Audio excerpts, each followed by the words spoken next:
నమస్కారం న్యూస్ 21 కి స్వాగతం. హెడ్లైన్ చూద్దాం.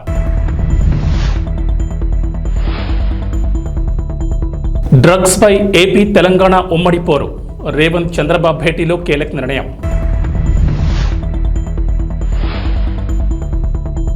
విద్యార్థులకు ఏపీ ప్రభుత్వం శుభవార్త.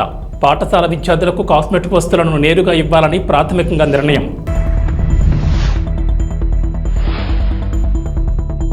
కె కేశవరావుకు కీలక పదవి. కేబినెట్ హోదాతో ఉత్తర్వులు జారీ.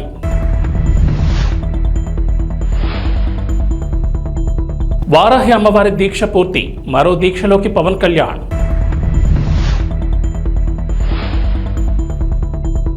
ఏపీ తెలంగాణకు రెయిన్ అలర్ట్. పలు జిల్లాల్లో భారీ వర్షాలు, ఎల్లో అలర్ట్ జారీ. తెలంగాణ సీఎం రేవంత్ రెడ్డి ఆంధ్రప్రదేశ్ సీఎం చంద్రబాబు నాయుడు భేటీలో ప్రస్తావించిన అంశాలను రెండు రాష్ట్రాల మంత్రులు జాయింట్ ప్రెస్ మీట్ పెట్టి వెల్లడించారు. తెలంగాణ ఉప ముఖ్యమంత్రి బట్టి విక్రమార్క, ఏపీ మంత్రి అనగాని సత్యప్రసాద్ ముఖ్యమంత్రుల సమావేశ వివరాలు వెల్లడించారు.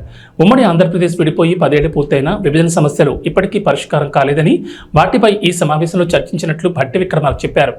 డ్రగ్స్కు వ్యతిరేకంగా యాంటీ నార్కోటిక్స్ డ్రైవ్స్ చేయాలని నిర్ణయించామని, సైబర్ నేరాలు అరికట్టేందుకు చర్యలు తీసుకున్నామని తెలిపారు. డ్రగ్స్, సైబర్ క్రైమ్స్పై ఇరు రాష్ట్రాలు కలిసి పనిచేయాలని నిర్ణయించామని చెప్పారు. ఇక ఇటీవల ఏపీలో కూడా యాంటీ నార్కోటిక్ టాస్క్ ఫోర్స్ ఏర్పాటు చేయడం గమనార్హం. రెండు రాష్ట్రాల ముఖ్యమంత్రులు సమగ్రంగా చర్చించిన తర్వాత ఒక నిర్ణయానికి వచ్చారని, ఇరు రాష్ట్రాలకు చెందిన అధికారులతో కూడిన ఉన్నత స్థాయి కమిటీ వేయాలని నిర్ణయించినట్లు తెలిపారు. ఇక మంత్రులతో కూడిన మరో కమిటీని కూడా ఏర్పాటు చేయాలని నిర్ణయం తీసుకున్నట్లు వెల్లడించారు. రెండు రాష్ట్రాల ప్రభుత్వ ప్రధాన కార్యదర్శులు, ఇరు రాష్ట్రాల నుంచి 3 చొప్పున అధికారులతో 2 వారాల్లోగా కమిటీ ఏర్పాటు చేస్తామని బట్టి విక్రమార్క స్పష్టం చేశారు. గిరిజన సంక్షేమ పాఠశాలలో చదివే విద్యార్థులకు ఆంధ్రప్రదేశ్ ప్రభుత్వం శుభవార్త చెప్పింది. పాఠశాల విద్యార్థులకు కాస్మెటిక్ వస్తువులను నేరుగా ఇవ్వాలని ప్రాథమికంగా నిర్ణయం తీసుకుంది. గత ప్రభుత్వం కాస్మెటిక్ వస్తువులను నేరుగా ఇవ్వకుండా కాస్మెటిక్ ఛార్జీలను విద్యార్థుల తల్లుల ఖాతాలో జమ చేస్తూ వచ్చింది. అయితే ఆ నగదు సకాలంలో విడుదల చేయలేదనే ఆరోపణలు ఉన్నాయి. దీంతో కాస్మెటిక్ వస్తువులు అందక విద్యార్థులు ఇబ్బందులు పడ్డారు. ఈ విషయాలను దృష్టిలో పెట్టుకుని ప్రభుత్వమే పేస్ట్, బ్రష్, షాంపూ వంటి కాస్మెటిక్ వస్తువులను నేరుగా వారికి ఇవ్వాలని అధికారులు నిర్ణయం తీసుకున్నారు. ఈ మేరకు గిరిజన సంక్షేమ శాఖ అధికారులు తమ ప్రతిపాదనను సీఎం చంద్రబాబు నాయుడు వద్దకు పంపించారు.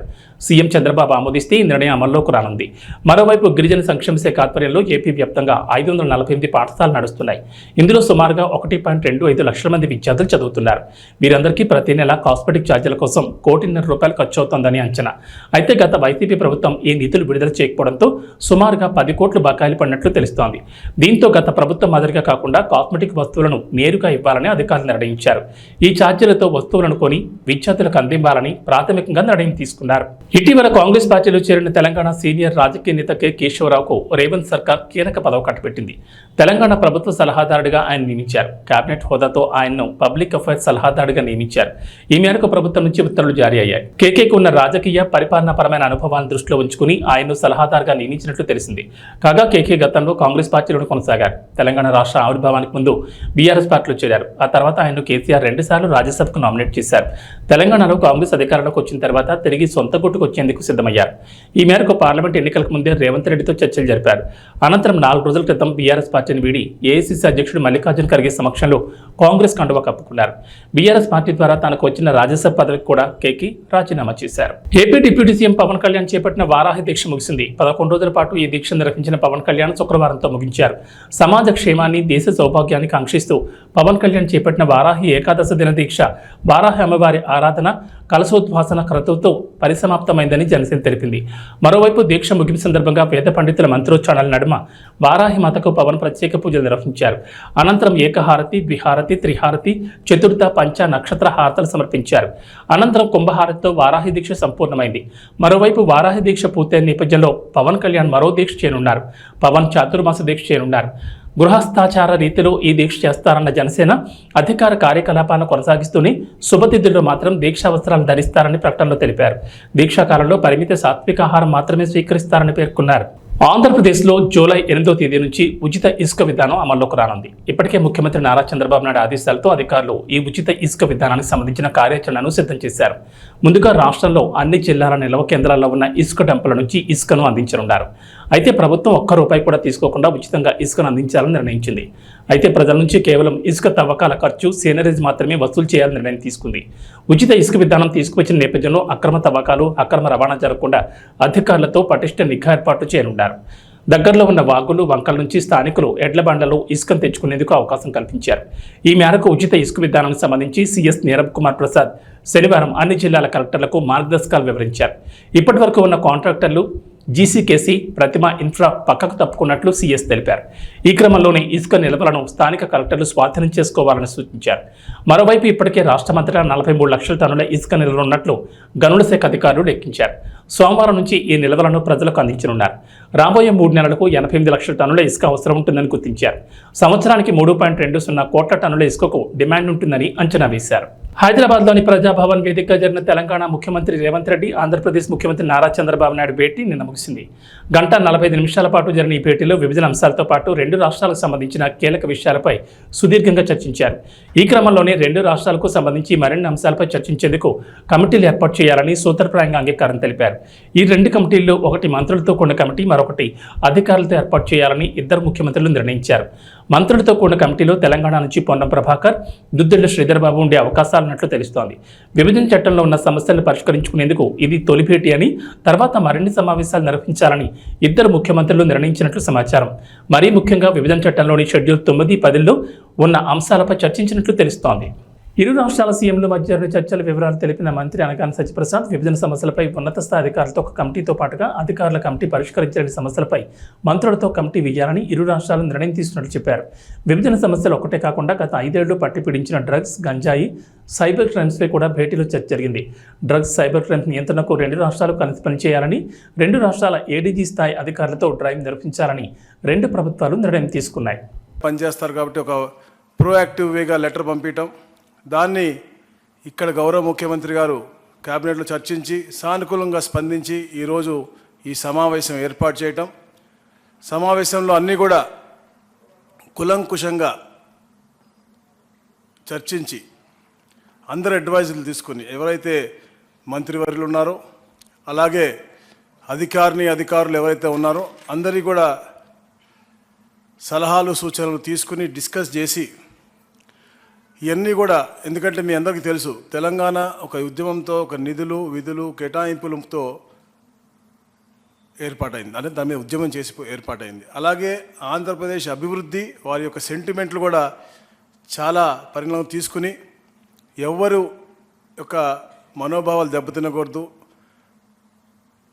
అందరి యొక్క భావోద్వేగాలన్నీ కూడా పరిణామం తీసుకుని మనం ఇవన్నీ కూడా ఫుల్ఫిల్ చేసుకోవాలని చెప్పేసి ఒక లక్ష్యంతో ఏదైతే రీఆర్గనైజేషన్ యాక్ట్లో ఉన్న ప్రతి ఒక్క అంశం కూడా పూర్తిగా చర్చలతోనే అది సానుకూలంగా సత్వరంగా పరిష్కరించాలనే లక్ష్యంతోనే ఈ యొక్క ఆఫీసర్స్ కమిటీ ఏర్పాటు చేయడం కానీ, దాని తర్వాత మినిస్టర్స్ కమిటీ ఏర్పాటు చేయడం కానీ, తర్వాత ముఖ్యమంత్రులు కూడా అన్ని విషయాలు కూడా నాట్ ఓన్లీ రీఆర్గనైజేషన్ యాక్ట్, అది కాకుండా కూడా రాబోయే రోజుల్లో కూడా మంచి వాతావరణం క్రియేట్ చేసే విధంగా ముఖ్యమంత్రులు కూడా ఫ్రీక్వెంట్గా కలుద్దామని చెప్పి ఒక ఆలోచన ముందు రావటం నిజంగా చాలా ఆనందదాయకం.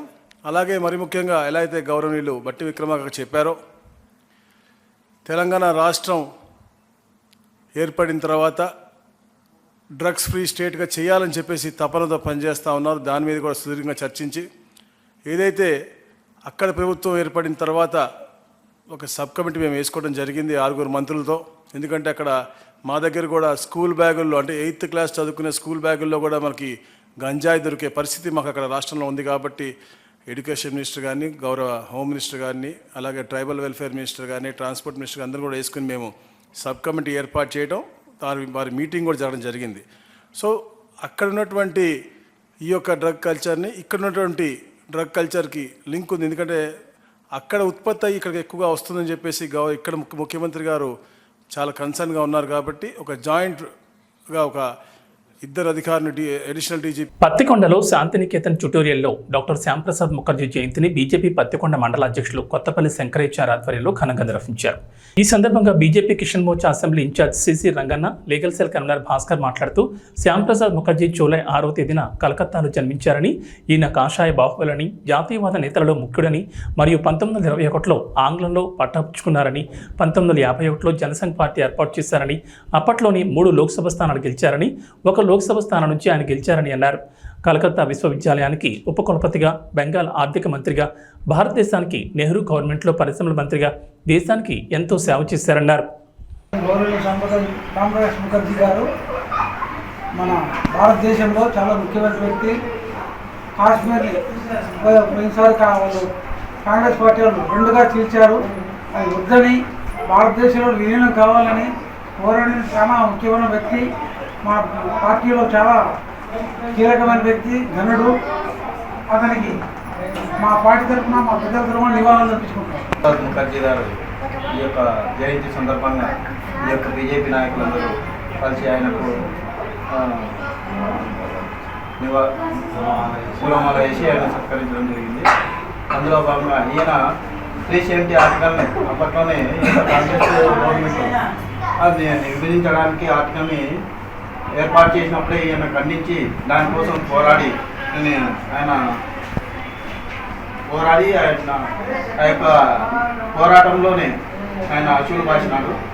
ఆయన అందులో వెస్ట్ బెంగాల్ మంత్రిగా కూడా కేంద్ర ఆర్థిక మంత్రిగా కాబట్టి ఆయనకు ఘననివ్వాలి. ఆయన పుట్టినరోజు వేడుకను ఘనంగా జరుపుకోవడం జరిగింది.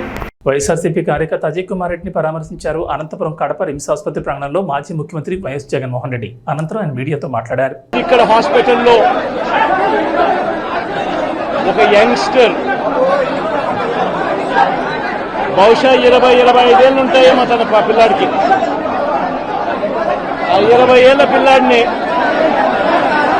ఎందుకు నిర్దాక్షిణ్యంగా కొట్టారో కూడా తెలియదు. కేవలం ఎన్నికల్లో వైఎస్ఆర్ కాంగ్రెస్ పార్టీకి తరఫున తాను ఓటు వేశాడని, వైఎస్ఆర్ కాంగ్రెస్ పార్టీకి సంబంధించిన కుటుంబానికి చెందిన వ్యక్తిని అతి దారుణంగా కావాలని అదే పనిగా వేంపల్లెకు అదే పనిగా ఒక వెహికల్లో వచ్చి దారిలో పోతా ఉన్న పిల్లోడిని బైక్ ఆపి నిర్దాక్షిణ్యంగా కొట్టి హాస్పిటల్ పాలు చేస్తా ఉంటే ఏమి సాధిస్తా ఉన్నారు? ఇంతవరకు పులివెందుల్లో ఎప్పుడు ఇలాంటి సాంప్రదాయం లేదు. ఎన్నో ఎన్నికల్లో చేశాం, ఎప్పుడు పులివెందుల్లో ఇలాంటి సాంప్రదాయం లేదు. ఎన్నికలు అయిపోయిన తర్వాత ఓటు వేయని వారిని కొట్టే కార్యక్రమం ఎప్పుడు జరగల. రాష్ట్ర వ్యాప్తంగా కూడా ఒక భయాందోళన వాతావరణం క్రియేట్ చేయడం కోసం అని రాష్ట్ర వ్యాప్తంగా ఇదే చేయిస్తా ఉన్నారు దగ్గరుండి. ఏం సాధిస్తారు దీనివల్ల? మీరు వేసే ఈ బీజం చేసే ఈ చెడు సాంప్రదాయం రేపొద్దున మళ్ళీ తెలుగుదేశం పార్టీ కార్యకర్తలకి చుట్టుకుంటుంది. చంద్రబాబు నాయుడు అనుకుంటా ఉన్నాడు తానేదో ఈ మాదిరిగా చేసి భయాందోళన క్రియేట్ చేసి వైఎస్ఆర్ కాంగ్రెస్ పార్టీకి ఓటు వేసిన వాళ్ళని కొట్టడం వల్ల ఒక తెలియని ఆనందం తనలో ఏదో పొందాలని చెప్పి అనుకుంటా ఉన్నాడు. రాష్ట్ర వ్యాప్తంగా ఒక భయాన్ని క్రియేట్ చేయాలని ప్రయత్నం చేస్తా ఉన్నాడు. కానీ నేను చంద్రబాబు నాయుడు గారికి మరొక్కసారి కూడా చెప్తా ఉన్నా, ఒక చెడు సాంప్రదాయానికి నాంది పలుకుతా ఉన్నారు. దయచేసి ఆపండి. ఆపకపోతే మాత్రం ఎల్లకాలం మీరే అధికారంలో ఉండరు. అధికారం మారిన రోజున ప్రజలు చంద్రబాబు నాయుడు గారు చేస్తా ఉన్న ఈ అన్యాయాలను చూసి శిశుపాలని పాపాలు పండినట్టుగా ఆ పాపాలు చాలా వేగంగా పండుతా ఉన్నాయి. అధికారం మారిన రోజున తాను చేస్తా ఉన్న ఈ చెడు సాంప్రదాయం తనకే చుట్టుకుంటుంది. ఈరోజు దెబ్బలు తగిలినా దెబ్బలు తిన్నా ప్రతి ఒక్కరూ కూడా రేపొద్దున ఇదే మళ్ళీ అటువైపున చేసేదానికి మీరంతటి మీరే బీజం వేస్తా ఉన్నారు. ఇది సరైన పద్ధతి కాదు. నాయకులుగా ఉన్న మనలాంటి వాళ్ళం ఇలాంటివి ప్రోత్సహించాల్సిన పని ఎప్పుడు రాకూడదు, జరగకూడదు. దయచేసి చంద్రబాబు నాయుడు గారికి ఇప్పటికైనా చెప్తా ఉన్నా, చంద్రబాబు నాయుడు గారిని హెచ్చరిస్తా ఉన్నాను, మరొక్కసారి మళ్ళీ హెచ్చరిస్తా ఉన్నాను. ఇది కరెక్ట్ సాంప్రదాయం కాదు, దయచేసి దీన్ని ఆపమని చెప్పి. నిజంగానే ఒకసారి మీరు కూడా వెళ్ళి ఒకసారి చూడండి. ఒకసారి ఏం పాపం చేశాడు నా పిల్లల్ని, ఎందుకు కొట్టారు, ఏం పాపం చేశాడని కొట్టారు. ఒకసారి హాస్పిటల్లో కూడా ఒకసారి చూడండి. ఒకసారి 90 మంది పిల్లలు ఇక్కడ జాయిన్ అయ్యారు. మధ్యాహ్న భోజనం పథకం సరిగ్గా జరక్క మధ్యాహ్న భోజన పథకం సరిగ్గా జరగడం లేదు. పిల్లలకు కనీసం బ్యాగుల సప్లై కూడా సరిగ్గా జరగడం లేదు. ఇచ్చేటోడు ఎవడు ఇవ్వడం లేదు సరిగ్గా ఏది వ్యవస్థ అనేది ఏది సరిగ్గా జరగడం లేదు. వ్యవస్థను గాడిలో పెట్టండి.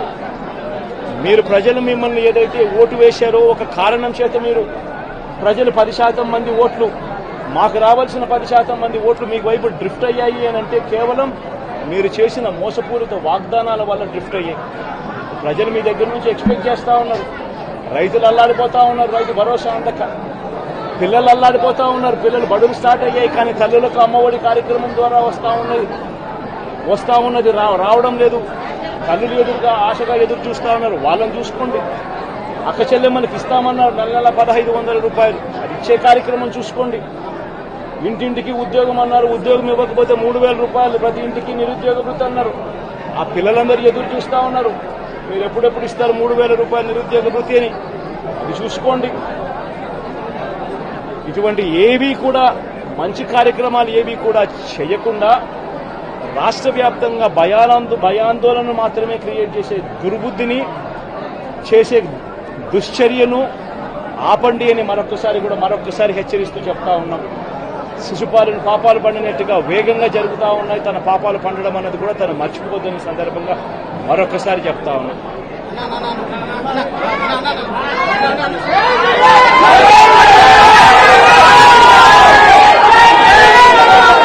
మహేంద్ర సింగ్ ధోని ప్రపంచ క్రికెట్లో తనకంటూ ప్రత్యేక గుర్తింపు తెచ్చుకున్న వ్యక్తి.